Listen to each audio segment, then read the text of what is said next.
நீங்கள் பார்த்து ரசித்துக் கொண்டிருப்பது பந்தல் மீடியா இந்தியா தொலைக்காட்சி.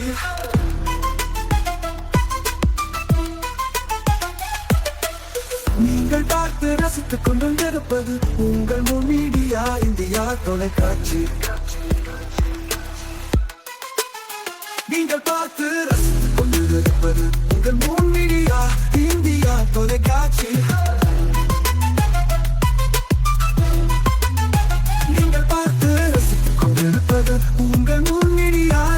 நாளும் ஒரு திருக்குறள். அறத்துப்பால் விருந்தோம்பல். வருவிருந்து வைகளும் ஓம்புவான் வாழ்க்கை பருவந்து பாழ்படுதல் என்று. விளக்கம்: தன்னை நோக்கி வரும் விருந்தினரை நாள்தோறும் போற்றுகின்றவனுடைய வாழ்க்கை துன்பத்தால் வருந்தி கெட்டுப்போவது இல்லை.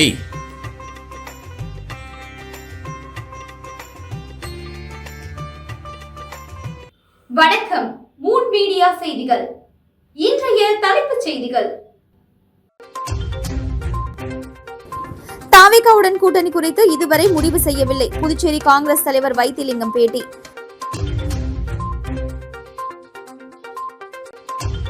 தமிழக முதல்வர் விஜய் பிறந்தநாள். புதுச்சேரி முழுவதும் தாவேகாவினர் நலத்திட்ட உதவிகள் வழங்கி கொண்டாட்டம்.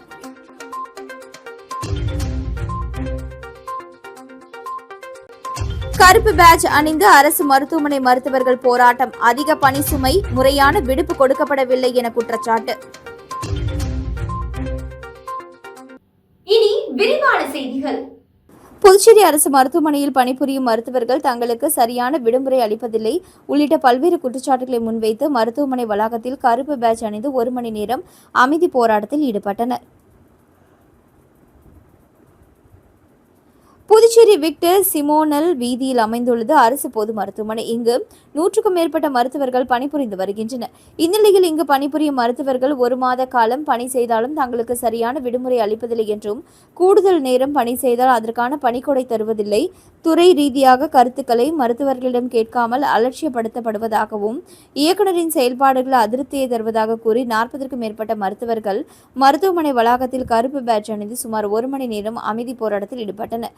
மேலும் தங்களின் கோரிக்கைகளை நிறைவேற்றப்படவில்லை என்றால் அடுத்த கட்ட போராட்டத்தில் ஈடுபட உள்ளதாகவும் மருத்துவர்கள் தகவல் தெரிவித்துள்ளனர். புதுச்சேரியில் தாவேகாவுடன் கூட்டணி குறித்து இதுவரை முடிவு செய்யவில்லை. அவர்கள் அழைத்தால் அது பற்றி பேசி முடிவு எடுக்க தயாராக இருப்பதாக காங்கிரஸ் தலைவர் MP வைத்திலிங்கம் தெரிவித்துள்ளார். இதுகுறித்து காங்கிரஸ் அலுவலகத்தில் செய்தியாளர்களை சந்தித்த அவர், மத்திய அரசின் நீட் தேர்வால் இதுவரை 18க்கும் மேற்பட்டவர்கள் மாணவிகள் தற்கொலை செய்து கொண்டிருக்கிறார்கள். மத்திய அரசின் சரியான அணுகுமுறை இல்லாததே உயிரிழப்புக்கு காரணம் என்று அவர் குற்றம் சாட்டினார். நீட் JEE தேர்வுகள் மாணவர்களுக்கு ஒரு பயத்தை உருவாக்கக்கூடிய தேர்வாகத்தான் உள்ளது. மத்திய அரசாங்கம் ஆரம்ப கல்வி முதல் ஆராய்ச்சி கல்வி வரை 1.4 லட்சம் கோடி ரூபாய் செலவு செய்கிறது. ஆனால் நீட் தேர்வுக்கு மட்டும் 1.32 ஆயிரம் கோடி ரூபாய் செலவு செய்கிறது. மத்திய அரசுக்கு கல்வி செலவு செய்யும் தொகையை விட நீட் தேர்வுக்கு செலவு செய்யும் தொகை அதிகம் என்று குறிப்பிட்டார். நீட் போன்ற நுழைவுத் தேர்வுகளால் மாணவர்கள் எதிர்பார்ப்பு நிறைவேற்றவில்லை, அதனால்தான் தற்கொலைகள் அதிகரிக்கிறது என்று சுட்டிக்காட்டிய வைத்திலிங்கம், மாணவர்கள் புரட்சியால் தான் இன்று அரசாங்கமே மாறியிருக்கிறது என்பதனை ஆட்சியாளர்கள் புரிந்து கொள்ள வேண்டும் என்று கேட்டுக்கொண்டார். நீட் தேர்வை கொண்டு வந்தது காங்கிரஸ் அரசாக இருந்தாலும் அதை நீர்த்து போக வைத்தது பாஜக அரசுதான் என்று குறிப்பிட்ட அவர், CBSE மற்றும் நீட் தேர்வு குளறுபடி நடந்துள்ளது, ஆனால் இதனை கவனிக்கும் மந்திரி மாற்றப்படவில்லை, அதற்குண்டான விசாரணையும் நடைபெறவில்லை என்று குற்றம் சாட்டினார். மாணவர்கள் மாற்றம் வேண்டும் என்று நினைக்கிறார்கள், அந்த மாற்றத்தை எவ்வாறு உருவாக்க வேண்டும் என்பதுதான் ஆட்சியாளர்களுக்கு தெரியவில்லை, அதனால் மாணவர்கள் உயிரை மாய்த்துக் கொள்கிறார்கள். எனவே நீட் தேர்வு அமைப்பையே மாற்ற வேண்டும் என கேட்டுக்கொண்டார். புதுச்சேரியில் தாவேகாவுடன் கூட்டணி குறித்து இதுவரை முடிவு செய்யவில்லை, அவர்கள் அழைத்தால் அது பற்றி பேசி முடிவு செய்வோம் என்று வைத்திலிங்கம் தெரிவித்தார். தலத்திரு தூய அந்தோனியார் ஆலய திருவிழா கொடியேற்றத்துடன் தொடங்கியது. காரைக்கால் மாவட்டம் காரைக்கால் வடக்கு தொகுதிக்கு உட்பட்ட தலத்திரு பகுதியில் தூய அந்தோனியார் ஆலயம் அமைந்துள்ளது. பழமையான இவ்வாலயம் கடந்த 10 ஆண்டுகளுக்கு முன்னதாக தேவாலயத்தை புதுப்பிக்க திட்டமிட்டு கோவில் கட்டுமான பணிகள் தொடங்கின. கடந்த ஆண்டு கோவில் கட்டுமான பணிகள் நிறைவேற்றும் 1ஆம் ஆண்டு திருவிழா வெகு சிறப்பாக நடைபெற்றது. இவ்வாலயத்தில் ஆண்டுதோறும் ஆண்டு திருவிழா வெகு விமரிசையாக நடைபெறுவது வழக்கம். இந்த ஆண்டு திருவிழா இன்று கொடியேற்றத்துடன் தொடங்கியது. கொடியேற்றத்தை ஒட்டி கோட்டுச்சேரி பங்கு தந்தை ஆரோக்கிய ஜான் ராபர்ட் அவர்களால் மந்திரிக்கப்பட்ட தூய அந்தோனியார் உருவம் பொறிக்கப்பட்ட கொடி தலத்திரு பகுதியின் பல்வேறு வீதிகளில் வலம் வந்து தேவ மன்றாட்டுகளுடன் வான வேடிக்கைகளுடனும் தூய அந்தோனியார் கொடியேற்றப்பட்டது. கொடியேற்றும் பொழுது இசைக்கப்பட்ட தூய அந்தோனியார் பாடல் அங்கிருந்த கிறிஸ்தவர்களை மனமுருக செய்தது. அதனைத் தொடர்ந்து சிறப்பு திருப்பலி நடைபெற்றது. விழாவின் முக்கிய நிகழ்வாக வரும் 23ஆம் தேதி அலங்கார தேர்பவனி நடைபெற உள்ளது. அதைத் தொடர்ந்து 24ஆம் தேதி கொடி இறக்கத்துடன் தூய அந்தோனியார் ஆலய திருவிழா நிறைவடைகிறது. இந்த கொடி ஏற்ற நிகழ்ச்சியில் தடத்தெரு கிராம முக்கியஸ்தர்கள், கிராமவாசிகள் உட்பட ஏராளமான பங்கு மக்கள் கலந்து கொண்டு பிரார்த்தனை செய்தனர். புதுச்சேரியிலிருந்து ஏர்போர்ட் மற்றும் லாஸ்பேட்டை பகுதிகளுக்கு செல்லும் சாலையை போலீசார் தடுப்பு கட்டை அமைத்து தடுத்ததை கண்டித்து சாலை மறியல் போராட்டத்தில் ஈடுபட்ட பொதுமக்கள் போலீசாருடன் வாக்குவாதத்தில் ஈடுபட்டதால் பரபரப்பு நிலவியது. புதுச்சேரி நகரின் முக்கிய பகுதிகளான பாக்குமுடையான்பேட்டு, லாஸ்பேட்டை, ஏர்போர்ட், புதுப்பேட்டை உள்ளிட்ட பகுதிகளில் 20க்கும் மேற்பட்ட பள்ளி, கல்லூரி மற்றும் அரசு நிறுவனங்கள் இயங்கி வருகிறது. பள்ளி மற்றும் கல்லூரிக்கு செல்லும் மாணவ மாணவிகள் மற்றும் வேலை நிமித்தமாக செல்லும் பொதுமக்கள் ஆகியோரும் கிழக்கு கடற்கரை சாலையை கடந்து கொக்கு பார்க் சிக்னல் வழியாகத்தான் செல்ல வேண்டும். அந்த பாதையை போலீசார் எந்தவித முன் அறிவிப்பும் இன்றி தடுப்பு கட்டைகளை அமைத்து தடுத்ததால் பள்ளி மற்றும் கல்லூரிகளுக்கு செல்லும் மாணவ மாணவிகள் மற்றும் வேலை நிமித்தமாக செல்லும் பொதுமக்கள் செல்ல முடியாமல் கடுமையாக அவதிக்கு ஆளாகினார்கள். இதனால் கொக்கு பார்க் சிக்னலில் பெரும் போக்குவரத்து நெரிசல் ஏற்பட்டது. இதனை அடுத்து வாகன ஓட்டிகள் மற்றும் பொதுமக்கள் தடுப்பு கட்டையை உடனடியாக அகற்ற வேண்டும் என வலியுறுத்தி கிழக்கு கடற்கரை சாலையில் மறியல் போராட்டத்தில் ஈடுபட்டனர். தொடர்ந்து சம்பவ இடத்திற்கு வந்த போலீசாருடன் பொதுமக்கள் கடுமையான வாக்குவாதத்திலும் ஈடுபட்டனர். ஆனாலும் தடுப்பு கட்டைகள் அகற்றப்படவில்லை. தொடர்ந்து போலீசாருடன் வாக்குவாதத்தில் ஈடுபட்ட பொதுமக்கள் பொறுமை இழந்து அவர்களாகவே தடுப்பு கட்டையை அகற்றிவிட்டு வழியை ஏற்படுத்தினர். இதனால் சிறிது நேரம் பரபரப்பு நிலவியது. வாழும் போதும் வாழ்க்கைக்கு பிறகும் பணம் உங்களுக்கு பெருகிக் கொண்டே இருக்கும். அனைவருக்கும் புதிய வாய்ப்பு. நீங்கள் உழைக்கும் குணம் கொண்டவரா? அப்படியானால் நீங்கள் நேர்மையுடன் முதலீடு இல்லாமல் சம்பாதிக்க அரிய வாய்ப்பை நாங்கள் தருகிறோம். மேலும் எரிவாயு godown, super market, solar plant அமைத்து பணம் சம்பாதிக்கலாம். முக்கியமாக முதலீடு இல்லாமல் வருமானம் வரும் வாய்ப்பு. வயது வேறுபாடின்றி, கல்வி தகுதியின்றி அனைவரும் இணைந்து பணம் சம்பாதிக்கலாம். வாருங்கள், LDBS பஜார் உங்களை அன்போடு வரவேற்கிறது. எங்களுடன் இணைந்து நேர்மையான முறையில் பணத்தை சம்பாதியுங்கள்.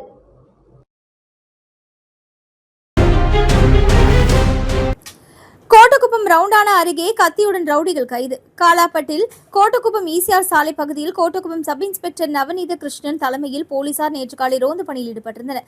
அப்பொழுது கோட்டக்குப்பம் ரவுண்டானா அருகே வந்த இருசக்கர வாகனத்தை நிறுத்தி சோதனை செய்தனர். அப்பொழுது பைக்கில் வந்த 2 வாலிபர்களை பிடித்து விசாரித்தனர். அப்பொழுது அவர்கள் முன்னுக்கு பின் முரணாக பதிலளித்ததை அடுத்து வாலிபர் தீவிர சோதனை செய்தனர். அப்பொழுது அவர்கள் வந்து இருசக்கர வாகனத்தை சோதனை செய்தனர். அதில் பட்டாக்கத்தி ஒன்று மறைத்து வைத்திருந்தது தெரிய வந்தது. இதையடுத்து அவர்களை காவல் நிலையம் அழைத்து வந்து விசாரணை நடத்தினர். விசாரணையில் அவர்கள் கோட்டக்குப்பம் மரைக்காயர் தெரு 2வது குறுக்கு தெருவை சேர்ந்த முகமது சித்திக் மகன் ஹஜ்ஜி முகமது மற்றும் புதுச்சேரி வெளியூர் சுல்தான்பேட்டை ராஜா நகர் பகுதியை சேர்ந்த உசேன் மகன் சாகுல் அமீத் என்பதும் தெரிய வந்தது. இதையடுத்து ஹஜ்ஜி முகமது மற்றும் சாகுல் அமீத் ஆகிய இருவர் மீதும் ஆயுத சட்டத்தின் கீழ் வழக்கு பதிவு செய்து நீதிமன்றத்தில் ஆஜர்படுத்தப்பட்டு சிறையில் அடைத்தனர். புதுச்சேரி தட்டாஞ்சாவடி தொகுதியில் தாவேகா நிர்வாகி சுத்துக்கேணி பாஸ்கர் தலைமையில் தமிழக முதலமைச்சர் விஜய் பிறந்தநாளை ஒட்டி ஏழை எளிய மக்களுக்கு புடவை உள்ளிட்ட நலத்திட்ட உதவிகள் வழங்கும் நிகழ்ச்சியும் அன்னதானம் வழங்கியும் சிறப்பாக கொண்டாடப்பட்டது. தமிழக முதலமைச்சர் விஜய் பிறந்தநாளை ஒட்டி புதுச்சேரியில் பல்வேறு இடங்களில் தாவேகாவினர் ஏழை எளிய மக்களுக்கு நலத்திட்ட உதவிகளை வழங்கி சிறப்பாக கொண்டாடி வருகின்றனர். அந்த வகையில் தட்டாஞ்சாவடி தொகுதி சார்பில் தாவேகா நிர்வாகி சுத்துக்கேணி பாஸ்கர் தலைமையில் கொக்கு பார்க் அருகே தமிழக முதலமைச்சர் ஜோசப் விஜய் பிறந்தநாளை சிறப்பாக கொண்டாடப்பட்டது. சுமார் 500க்கும் மேற்பட்ட ஏழை எளிய மக்களுக்கு புடவை உள்ளிட்ட நலத்திட்ட உதவிகள் வழங்கியும் கேக் வெட்டியும் 1000 பேருக்கு அன்னதானம் வழங்கியும் கொண்டாடினர். இதில் தட்டாஞ்சாவடி தொகுதியை சேர்ந்த ஏராளமான தாவேகா நிர்வாகிகள் கலந்து கொண்டனர்.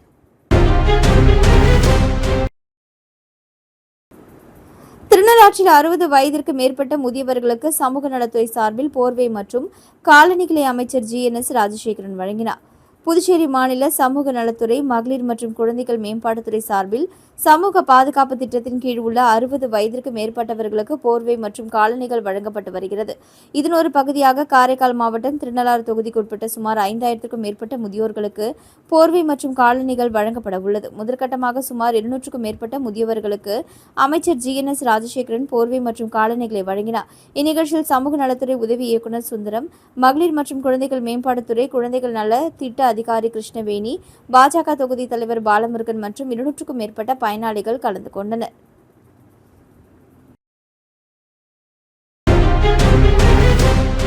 வாழும் போதும் வாழ்க்கைக்கு பிறகும் பணம் உங்களுக்கு பெருகிக் கொண்டே இருக்கும். அனைவருக்கும் புதிய வாய்ப்பு. நீங்கள் உழைக்கும் குணம் கொண்டவரா? அப்படியானால் நீங்கள் நேர்மையுடன் முதலீடு இல்லாமல் சம்பாதிக்க அரிய வாய்ப்பை நாங்கள் தருகிறோம். மேலும் எரிவாயு godown, super market, solar plant அமைத்து பணம் சம்பாதிக்கலாம். முக்கியமாக முதலீடு இல்லாமல் வருமானம் வரும் வாய்ப்பு. வயது வேறுபாடின்றி, கல்வி தகுதியின்றி அனைவரும் இணைந்து பணம் சம்பாதிக்கலாம். வாருங்கள், LDBS பஜார் உங்களை அன்போடு வரவேற்கிறது. எங்களுடன் இணைந்து நேர்மையான முறையில் பணத்தை சம்பாதியுங்கள்.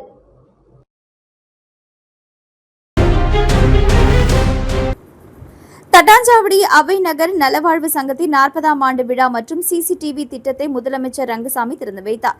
தட்டாஞ்சாவடி தொகுதிக்குட்பட்ட அவை நகர் நலவாழ்வு சங்கத்தின் 40ஆம் ஆண்டு விழா மற்றும் சிசிடிவி திட்டம் திறப்பு விழா அவை நகர் சங்க கட்டிடத்தில் சிறப்பாக நடைபெற்றது. இந்நிகழ்ச்சிக்கு முதலமைச்சர் ரங்கசாமி அவர்கள் சிறப்பு அழைப்பாளராக கலந்து கொண்டு விழாவை சிறப்பித்தார். உடன் அசோக் ஆனந்த் ஆகியோர் கலந்து கொண்டனர். மேலும் நலவாழ்வு சங்கம் சார்பில் நடத்தப்பட்ட பல்வேறு போட்டிகளில் வெற்றி பெற்ற மாணவர்கள் மற்றும் பொதுமக்களுக்கு நினைவு பரிசுகளை வழங்கி பாராட்டினார். தொடர்ந்து அவை நகர் பகுதி முழுவதும் பொதுமக்களின் பாதுகாப்பை மேம்படுத்தும் வகையில் நிறுவப்பட்டுள்ள சிசிடிவி கேமராக்கள் திட்டத்தை முதலமைச்சர் ரங்கசாமி திறந்து வைத்து இத்திட்டத்தின் மூலம் பகுதியின் பாதுகாப்பு மேலும் வலுப்பெறும் என தெரிவித்தார். இந்நிகழ்ச்சியில் முன்னாள் சட்டமன்ற உறுப்பினர் NR காங்கிரஸ் நிர்வாகியுமான அசோக் ஆனந்த், மெனேட் MD கலைச்செல்வன், மணநாதன், அவை நகர் நலவாழ்வு நிர்வாக தலைவர் சேஷாஸ்திரி, செயலாளர் ஜெரால்ட் மோரிஸ், துணை செயலாளர் சிவபிரகாசம், துணைத் தலைவர் குமரேசன் மற்றும் சங்க நிர்வாகிகள், உறுப்பினர்கள், ஊர் பெரியவர்கள் மற்றும் ஏராளமான பொதுமக்கள் கலந்து கொண்டு விழாவினை சிறப்பித்தனர்.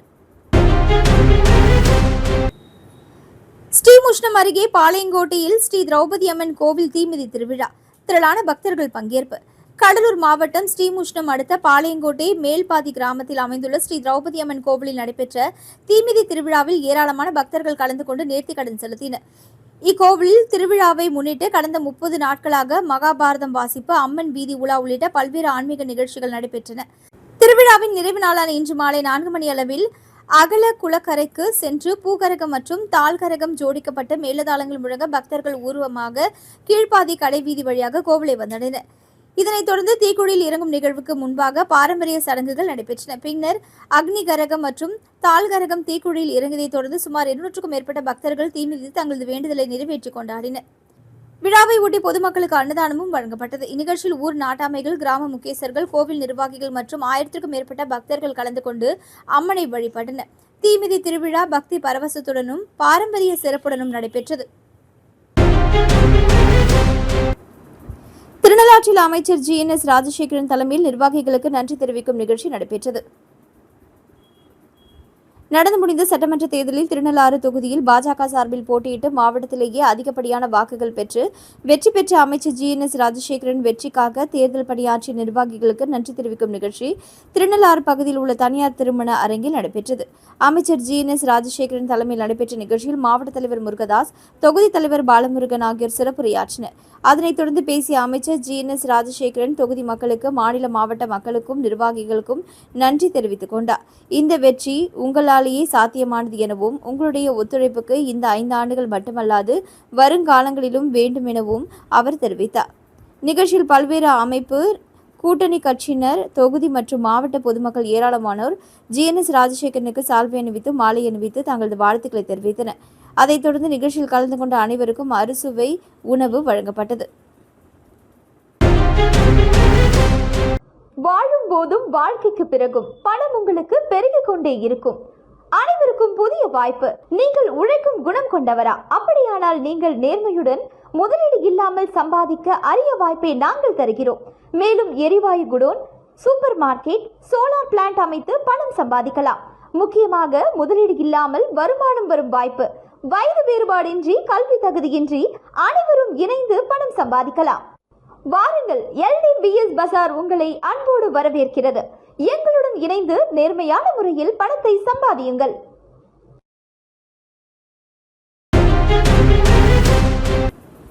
பாஜகவில் இருந்து விலகிய நடிகர் பாண்டி ரவி தமிழக வெற்றி கழகத்தில் இணைந்தார். புதுச்சேரியை சேர்ந்த நடிகர் மற்றும் சமூக சேவகரான பாண்டி ரவி சமீபத்தில் பாரதிய ஜனதா கட்சியிலிருந்து விலகிய நிலையில் தற்பொழுது தமிழக வெற்றி கழகத்தில் இணைந்துள்ளார். இந்த இணைப்பு நிகழ்வு தமிழக வெற்றி கழகத்தின் பொதுச் செயலாளர் புசி ஆனந்த் தலைமையில் கட்சியின் தலைமை அலுவலகமான பனையூரில் நடைபெற்றது. இந்நிகழ்வின் பொழுது தமிழக அமைச்சர்களான ஆதவ் அர்ஜுனா மற்றும் ராஜ்மோகன் ஆகியோருடன் இருந்தனர். மேலும் இந்த இணைப்புக்கு பிறகு அங்கு இருந்த மூத்த அமைச்சர்கள் செங்கோட்டையன் மற்றும் நிர்மல்குமார் ஆகியோரிடம் நடிகர் பாண்டி ரவி ஆசிர்வாதம் பெற்று தனது புதிய அரசியல் பயணத்தை தொடங்கினார்.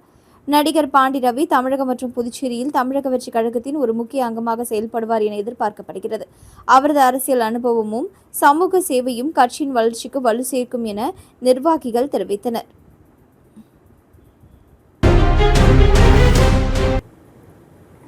புதுச்சேரியில் ஆழ்கடலுக்கு அடியில் பிறந்தநாள் வாழ்த்து பேனரை பிடித்துக் கொண்டு தமிழக முதலமைச்சர் ஜோசப் விஜய்க்கு வித்தியாசமான முறையில் பிறந்தநாள் வாழ்த்து தெரிவித்த புதுச்சேரி தாவேகா நிர்வாகிகள்.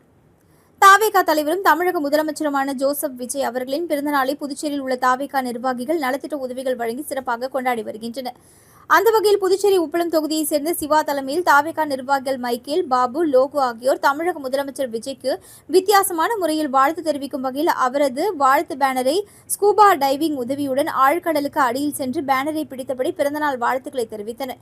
இந்த வீடியோ தற்போது சமூக வலைதளங்களில் வைரலாகி வருகிறது. விஜயின் பிறந்தநாளை முன்னிட்டு நள்ளிரவில் கேக் வெட்டி கொண்டாட்டம். 500 பேருக்கு அன்னதானம் வழங்கிய தமிழக வெற்றி கழக நிர்வாகிகள். தமிழக முதல்வர் விஜய் அவர்களின் பிறந்தநாளை முன்னிட்டு புதுச்சேரி உழவர்கரை பகுதியில் வழக்கறிஞர் சசிபாலன் தலைமையில் தமிழக வெற்றி கழக நிர்வாகிகள் நள்ளிரவில் கேக் வெட்டி கொண்டாடினர். இதனைத் தொடர்ந்து ரெட்டியார்பாளையம் பிரதான சாலையில் பொதுமக்களுக்கு அன்னதானம் வழங்கும் நிகழ்ச்சி நடைபெற்றது. இதில் சுமார் 500க்கும் மேற்பட்டோருக்கு உணவு வழங்கப்பட்டது. இந்நிகழ்வில் மாநில நிர்வாகிகள், தொகுதி நிர்வாகிகள் மற்றும் கட்சியின் பல்வேறு பொறுப்பாளர்கள் கலந்து கொண்டு விஜய் அவர்களின் பிறந்தநாளை உற்சாகமாக கொண்டாடினர். பொதுமக்களுக்கு இனிப்புகள் வழங்கப்பட்டதுடன் சமூக நல பணிகளும் மேற்கொள்ளப்பட்டன. புதுச்சேரி ஏனாம் தொகுதியில் என்ஆர் காங்கிரஸ் சார்பில் போட்டியிட்டு வெற்றி பெற்று புதிய அமைச்சராக பதவியேற்றுள்ள மல்லாடி கிருஷ்ணாராவை சட்டப்பேரவையில் உள்ள அவரது அலுவலகத்தில் புதுச்சேரி திருபுவனை தொகுதியில் உள்ள பெஸ்ட் கேர் ஃபார்முலேஷன் சேர்மன் தொழிலதிபர் செல்வராமு நேரில் சந்தித்து அமைச்சராக பதவியேற்றதுக்கு வாழ்த்து தெரிவித்து 5 அடி உயரமுள்ள தங்க மூலம் பூசப்பட்ட செங்கோலையும் வழங்கினார். மீண்டும் இன்றைய முக்கிய செய்திகள். தாவேகாவுடன் கூட்டணி குறித்து இதுவரை முடிவு செய்யவில்லை. புதுச்சேரி காங்கிரஸ் தலைவர் வைத்திலிங்கம் பேட்டி.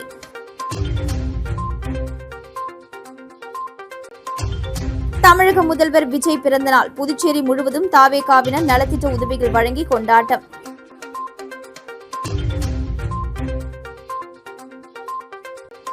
கருப்பு பேட்ஜ் அணிந்து அரசு மருத்துவமனை மருத்துவர்கள் போராட்டம். அதிக பணி சுமை, முறையான விடுப்பு கொடுக்கப்படவில்லை என குற்றச்சாட்டு.